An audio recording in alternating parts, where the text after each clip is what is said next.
السلام علیکم ورحمۃ اللہ وبرکاتہ۔ میرے اسلامک چینل کے ناظرین، آپ سب کو خوش آمدید و مرحبا کہتا ہوں۔ آج بڑی اہم حدیث پڑھوں گا کہ جانوروں کے ساتھ حسن سلوک کی تاکید کی گئی۔ انسان تو انسان، یہاں دین اسلام جو ہے جانوروں کے ساتھ بھی اچھا سلوک کرنے کی تاکید کر رہا ہے۔ آئیے حدیث سماعت فرمائیں۔ حضرت عبداللہ بن جعفر رضی اللہ تعالی عنہما نے بیان کیا کہ حضور نبی اکرم صلی اللہ علیہ وآلہ وسلم انصار کے ایک باغ میں داخل ہوئے۔ وہاں ایک اونٹ تھا۔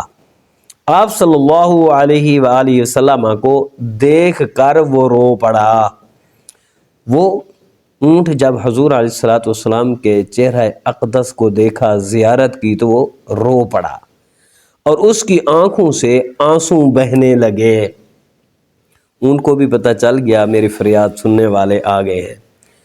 حضور صلی اللہ علیہ وآلہ وسلم اس کے پاس تشریف لے گئے اور اس کی گردن پر اپنا مبارک ہاتھ پھیرا تو وہ خاموش اور پرسکون ہو گیا۔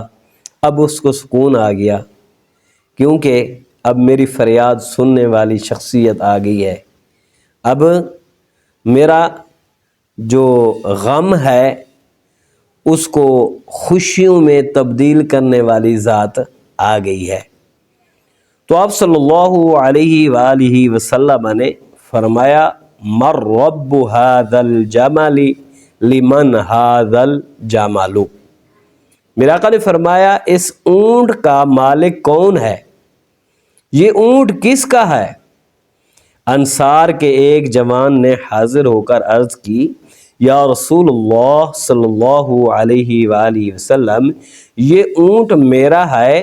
آپ صلی اللہ علیہ وآلہ وسلم نے ارشاد فرمایا، افلا تتق اللہ فی هذه البہیمۃ التی ملکک اللہ ایاہا فإنہ شکا الی انک تجیعہ وتدئبہ۔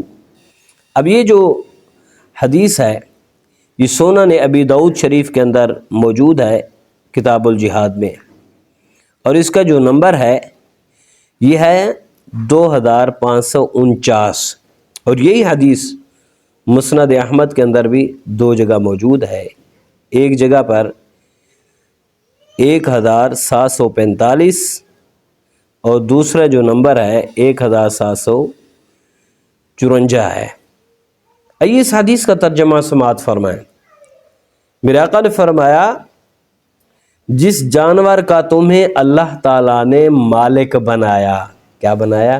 مالک بنایا، کیا اس کے بارے میں تم اللہ تعالیٰ سے نہیں ڈرتے؟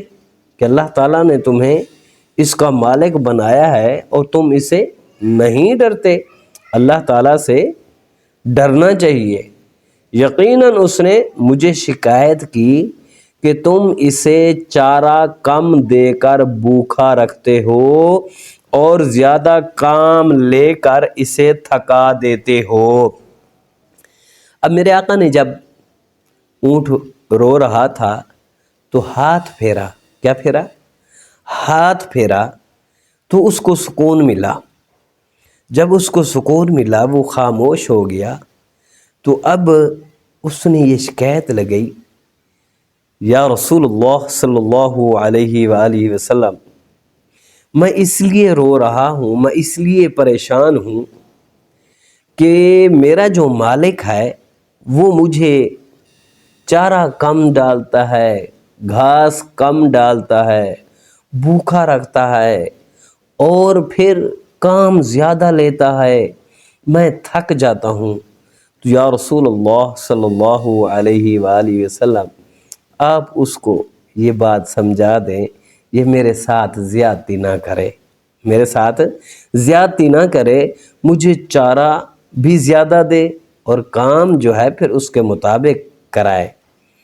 اس حدیث مبارک میں جانوروں کے حقوق کا خیال رکھنے کی تاکید کی گئی، لیکن آج غزہ میں مسلمانوں کے ساتھ جو ظلم ہو رہا ہے پوری دنیا دیکھ رہی ہے، ہر ایک کو پتہ ہے۔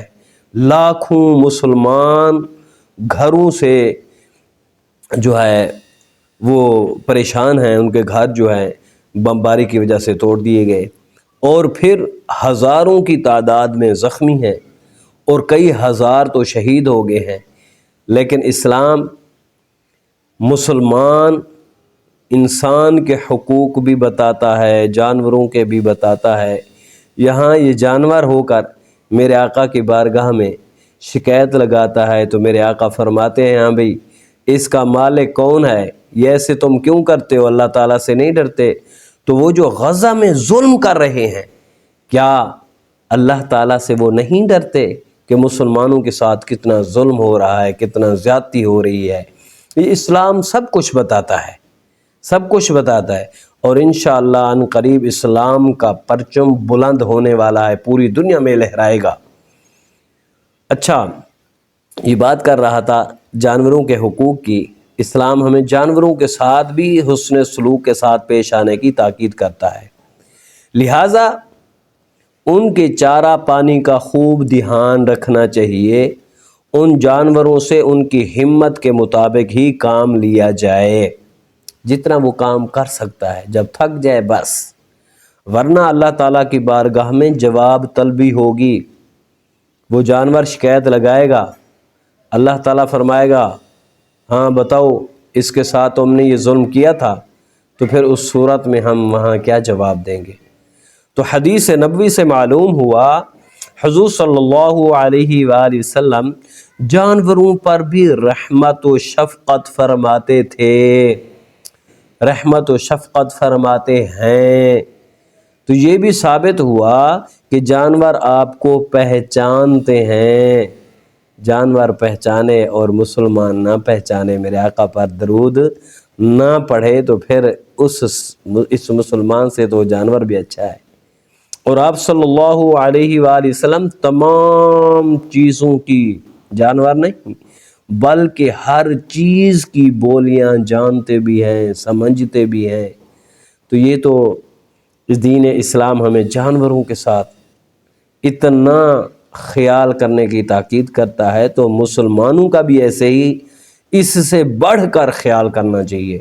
تو دعا ہے، کچھ لوگ ایسے ہوتے ہیں کہ کھوتا ریڑھی پر اتنے زیادہ وزن پٹھے وغیرہ، گھاس وغیرہ یا کوئی سامان لے کر جا رہے ہوتے ہیں، اوپر سے اس کو زور زور سے مار رہے ہوتے ہیں، تو ان کو بھی اللہ تعالیٰ سے ڈرنا چاہیے، اور ہمیں اللہ پاک معاف فرمائے، اور اللہ پاک ہم سب پر اپنا خصوصی فضل و کرم فرمائے۔ اللہ پاک جانوروں کے ساتھ جو ہے ہمیں اچھی طریقے سے پیش آنے کی توفیق عطا فرمائے، اور مسلمانوں کی بھی خیر فرمائے۔